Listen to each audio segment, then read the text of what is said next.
An unmanned American surveillance drone like this one was flying over the Black Sea when, according to the US, it was aggressively intercepted by 2 Russian jets, which dumped fuel on it. One of the Russian Su-27 aircraft struck the propeller of the MQ-9, causing U.S. forces to have to bring the MQ-9 down in international waters. It's demonstrative of very unprofessional, unsafe airmanship on the part of these pilots. I think it's very clear that Russia have some explaining to do in terms of the way in which they've acted in respect of this drone.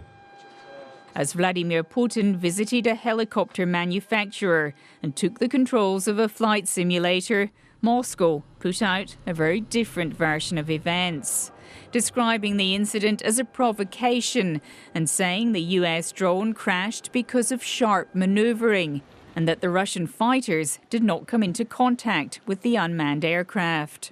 The Black Sea is bordered by both Ukraine and Russia. Moscow says the drone was detected near Crimea.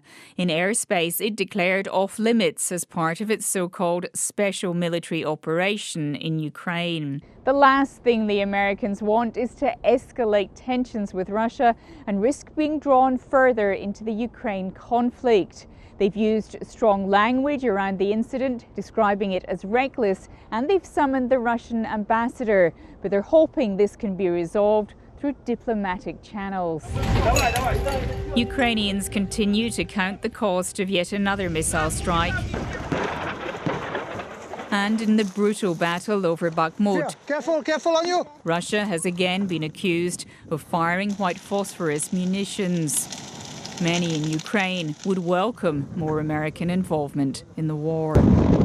Barbara Miller, ABC News.